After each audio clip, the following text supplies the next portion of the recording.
ma ahan wiilkiisa kamana dhalan qoyska ra'iisul wasaare Abiy Ahmed.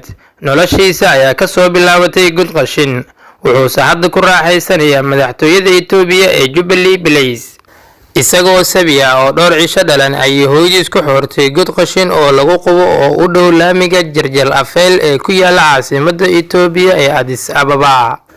Abriil 2018 oo ahayd markii loo doortay ra'iisul wasaaraha Itoobiya Abiy Ahmed ayay haweeney boolis ah oo naxariis badan maqashay codkiisa isagoo ku dhex jira kartoon waxayna qisadan wiilkan la wadaagtay warbaahinta gudaha. ra'iisul wasaaraha oo sheekada wiilkan soo gaartay ayaa amray in loo keeno si uu u korsado waxaana uu u muujiyay naxariis iyo dhoola-cadeen la mid ah tii uu ku qaabili lahaa aabiis haddii uu arko. maalinkaas ayuu haweeneyda u dhacdo ee lagu magacaabo Sinaash waxa uu ka codsaday inay u xanaaneyso iyada oo ku darsatay caruurtooda oo ka kooban 3 gabdhood waana wiilka kaliya ee laga indhakasho qasriga Jubilee Place ee laga hogaamiyo dalka Itoobiya. hadda waxaa la soo warinayaa in loo diiwaangeliyay inuu yahay wiilka Abiy isagoo loogu magac daray Cali oo awoow ah ra'iisul wasaaraha Itoobiya sida ku xusan abtiriskiisa.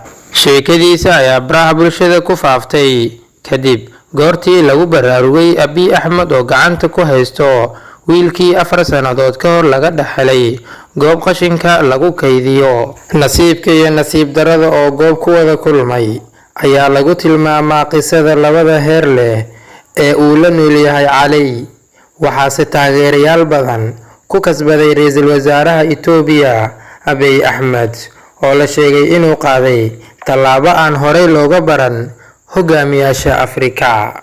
daawade waad ku maasantahay muuqaalka dhamaad ilaa bilow haddii aad daawanaysay fadlan daawada waxaan ka codsanaa haddii aad page-ka ku cusub tahay Cabdiraxmaan Huseen inaad follow tiraado like-tan ha iloobin si saaxiibo qurux badan oo adoo kale ay nagu soo xirmaan. waad ku maasantahay muuqaalka intii aad daawanaysay mahadsanid.